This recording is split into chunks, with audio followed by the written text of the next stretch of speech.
All right, let's talk about anxiety. But we're going to look at it from a totally different angle today. Not as just a mood or a mindset, but as a physical event, a kind of glitch in your nervous system. And I'm telling you, once you see it this way, it changes everything. So let me just ask you this straight up. Is anxiety a feeling? You know, something that's just all in your head? That's what most of us have been told our whole lives. But what if that's not the whole story? Not even close. Here's the big reveal, the key idea we're diving into today. Anxiety isn't just some emotion you're imagining. It is a real, measurable, physical event. It's not happening to you, it's happening in you, specifically in your nervous system. So to really get a handle on this physical event, we need to meet the main character in this story, your nervous system. Or, as our source material so brilliantly calls it, your potentially trippy nervous system. So what in the world does a trippy nervous system even mean? Well, think of your body's alarm system. A dysregulated system is like having that alarm stuck on the highest sensitivity setting. It's constantly scanning for danger, basically treating a leaf blowing past the window like a full-on intruder. It's wired for threat. And this is where it all clicks into place. It's a feedback loop, right? Your thoughts and your physical body get tangled up. That hyper-alert, trippy nervous system makes your self-talk go into full-on drama mode. And then, that dramatic self-talk just convinces your body that, yep, there's definitely a threat. That vicious cycle, that's the experience of anxiety. Okay, so why? Why is our nervous system so prone to getting trippy? To understand that, we need to talk about tigers. Yep, tigers. Both the real, flesh and blood, gonna-eat-you kind, and the kind that shows up in your email inbox. Deep inside your brain, you've got this alarm system. It's ancient, it's primitive, and it was an absolute masterpiece of engineering for surviving in a world full of, well, real tigers. It was designed to react instantly to save your life, and the control panel for this whole operation is a tiny part of your brain called the amygdala. Now, the amygdala doesn't waste time with nuance or rational thought. Its job is simple. Spot a potential threat, quickly check your memory to see if it's bad news, and if so, slam the big red fight-or-flight button immediately. But here is the massive glitch in the modern world. That ancient alarm system can't tell the difference between a real tiger and a stressful work email. A looming deadline, giving a presentation, a tough conversation, your amygdala can see all of these as life-or-death threats. These are what our source material calls paper tigers. They look scary, but they can't actually hurt you. So when that alarm starts blaring for a paper tiger, what is actually going on inside of you? This isn't just some vague feeling of worry. No, it is a very specific, very physical cascade of events. And here's the fundamental mismatch. Your body is preparing you for a brutal, physical fight for your life, when all you're actually doing is sitting in a chair and looking at a screen. The physical reaction is completely out of sync with the actual situation. Okay, let's just look at this table. It tells the whole story. See that first column, rest and digest? That's your safe mode. Heartbeat is steady, breathing is calm, everything's cool. Now, let's jump all the way over to the threat response column. Whoa! Your heart isn't just faster, it's pounding. Your breathing is shallow and rapid, pumping you full of oxygen. Your digestion, it shuts down. That's that awful butterflies or pit in your stomach feeling. Your muscles get rock hard, ready to spring into action.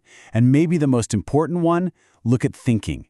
It becomes compromised. Your smart, rational brain basically goes offline. So, that's the problem. Your body is running this ancient survival software that's misfiring all over the place in our modern world. But here comes the good news, the most important part of this whole explainer. You are not a helpless passenger in this. You can actually take the controls. You are the regulator. This is the core principle of the solution. Remember that feedback loop we talked about? Well, you can break it. You can interrupt it by consciously taking control of your physical state. By regulating your body, you can send a powerful message back to your brain that everything is okay. Tool number 1 is a simple but powerful mantra. It's a thought stopper. The absolute second you feel that familiar surge of anxiety, you interrupt the pattern by telling your brain, out loud or in your head, there is no tiger here. You're consciously flagging it as a false alarm. You're telling that ancient system to stand down. And tool number 2 directly hacks the physical chaos. Controlled breathing is basically the manual override switch for your threat response.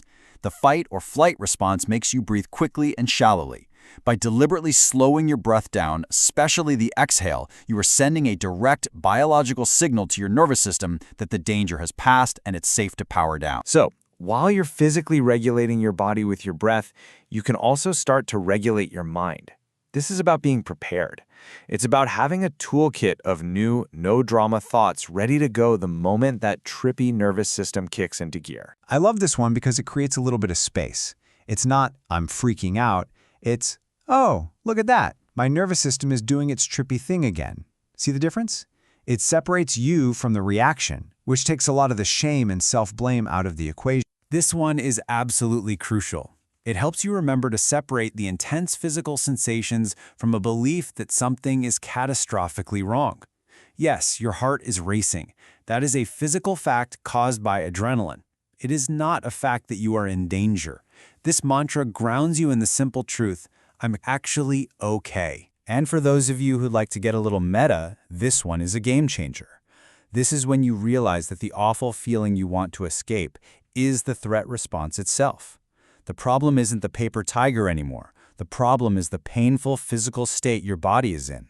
And when you recognize that, your job becomes crystal clear. Reevaluate the situation and breathe it down. So, let's just pull this all together. What are the big takeaways?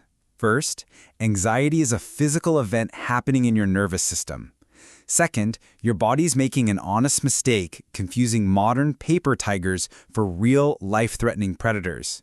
But third, you can regulate that physical response with tools like breathing. And fourth, you can regulate the thoughts that fuel the fire with intentional self-talk. And please remember this. None of this is permanent. Your brain isn't fixed, it isn't hardwired, it's what scientists call plastic, which just means it can change. It can be reshaped. Every single time you use these tools, you are not just coping in the moment, you are literally building new, calmer pathways in your brain. You are actively rewiring your response. So who can do this for you? Who's in charge of regulating your nervous system? Well, there's your answer. One person. Just you. This isn't about waiting for the world to become less stressful. Good luck with that. This is about you taking back control of your own internal world. The power is yours. So, we'll leave you with a question to take with you. Knowing everything you know now, knowing your brain is plastic and ready for new instructions, how will you choose to rewire it? Thanks for joining us.